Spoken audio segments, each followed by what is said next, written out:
you've been watching your favorite vlogger for years and you say to yourself, this is it. This is the year I start my lifestyle vlogging channel in 2021. So you record your first video and you hear crickets. Is it you? Are you not entertaining, pretty enough, rich enough, or any other self-sabotaging thing going through your head right now? Well, the answer is no. It's none of those things and it's not you. But you may be making a very common YouTube mistake, which is not understanding the difference between a personal vlog and a lifestyle vlog. And in this video, I'm gonna share the difference between a personal vlog and a lifestyle vlog, along with the top 5 things you need to know before starting and growing your lifestyle vlog channel in 2021. Thanks for helping us build this community. I really appreciate it. Today's shout out winner goes to this channel right here. And if you would like a shout out in our next video, make sure to comment down below or take a screenshot of you watching this one and tag us over on Instagram. Okay, so you're probably like, Tiff, aren't all lifestyle vlogs personal vlogs? Well, you would think they were the same thing, but actually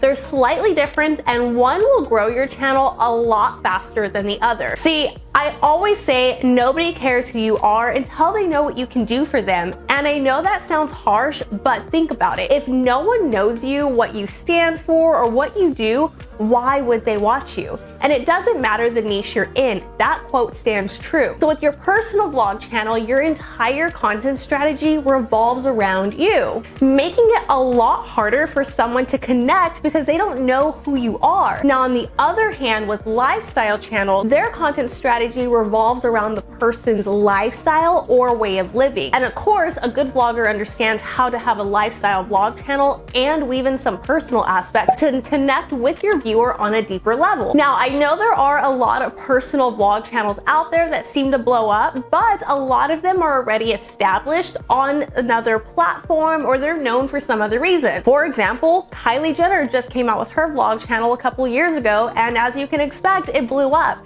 And that's because people already knew who she was. She's well established. She obviously has her makeup brand. She has a fan base, and I know you're probably like, well, what does she do for them? In a lot of ways, she inspires them. So now they care about her and they want to know what she does because they know what she does for them. So tip number 1 is definitely to define your channel's lifestyle as much as possible. Are you going to college and you're sharing life as a new college student? Are you a stay-at-home dad and you want to be known for the tips you give other dads breaking the gender norm or the stereotypes that are out there? Or maybe you're a mom who has a preemie and you want to share your life going through NICU and raising your preemie baby and all of the difficulties that may come with that so others can be more prepared. What is that one thing that you want to be known for and the lifestyle that you represent? Once you've defined that, you can definitely move on to tip number 2, which is research others within your niche and that lifestyle and see what's working for them. And I'm not just talking about going to their videos they're producing right now and trying to recreate those, because it's not going to work, especially if you're looking at larger channels. And the reason why is because once you grow a really strong fan base and you have a larger channel, it doesn't really matter what you produce. Your loyal fans or subscribers are going to watch any video that you upload. And most YouTubers in the lifestyle niche really start to break off from the lifestyle vlogs and go more personal vlogs once they cross over that 100,000 subscriber threshold. And as you guessed it, the bigger you are, the more personal your vlogs start to get. So if you try to recreate what's working for those bigger channels now, as you guess, it's not going to work because it's going to be too personal and people don't know who you are. So something I do is I will go to a channel and I actually flip and see their oldest videos,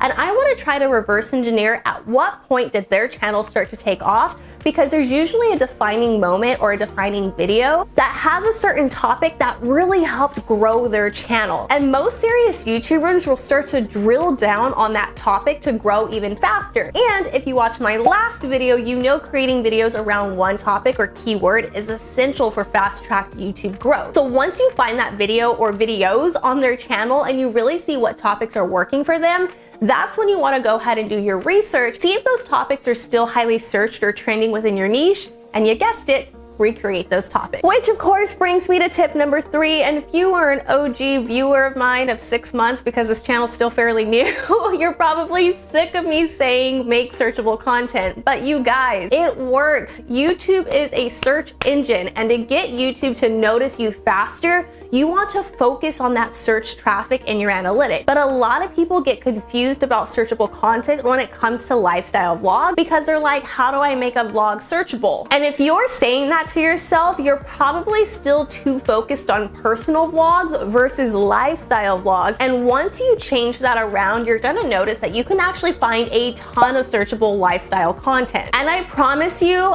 every niche has searchable content because every niche has a target audience. And since YouTube is the second largest search engine, owned by the first, Google, this means that people in your target audience are coming to YouTube with a purpose or intention, typing something into the search bar to have a video come up for their needs. And all you need to do is figure out what they're typing into that search bar and make content around that. Which brings me to tip number 4, and it's definitely a tip I cannot take full credit for because I sought out help from Daniel Blattel, and I had the biggest aha moment when he said, vlogging is not a niche, it's a video style. Now, my husband and I will actually go back and forth on how true this statement is, but the thing is, your niche is the overall category your channel falls under. Every niche can do vlog style videos because vlogging is just the act of storytelling to an audience about a certain subject or niche, and is more of a point of view style of shooting your videos versus a sit down style. So yes, vlogs can be searchable. And a good example of this is college morning routine. That's a searchable term, and you're basically taking people through your morning because they kind of want to see what you do so they can incorporate some of the same routine or tips into their morning. Which brings me to tip number 5, and that's understanding why your viewer watches a certain video before you start making that video. So what you need to understand as a lifestyle vlogger is people click on your videos hoping for a certain outcome, and it doesn't matter what type of video it is. If you're giving advice on a certain topic, the viewer usually wants to be educated, or they have some questions that they need answered and they want you to answer those. If you're cleaning, most of those viewers just like the motivation so they can clean themselves, or maybe they're looking for ways to clean more effectively. Or if you're doing a haul style video, a viewer wants to see the new items in the store you're talking about, what they're carrying, how the material or the quality is, and even if the size is true to fit before they order. So there is a reason for every video that's out there, and the more you're connected with your viewer and understand the reason for watching videos, the better you get at making sure that information they're looking for is in your content. And as a bonus tip, you want to make sure you're really taking your viewers on a journey in your channel. A lot of the ways a lifestyle vlog is like watching a show that has character development. And if you take them on a journey on a particular topic in your lifestyle, and they're going to be embarking on a similar journey, or maybe they're currently on the same journey as you, they're going to be more likely to subscribe and follow along to know what to expect, or just to have someone to relate to that's going through the same thing as them, which then of course builds a deeper relationship with your viewer, your subscribers, and your community. So let me know in the comments below if you plan on, or if you've already started a lifestyle vlogging channel, and what niche you're going into. And for more simple strategies to grow on YouTube, you can go ahead and check out this video here. I'll also have it down in the pinned comments below. Now get out there, make some content, and let's grow together.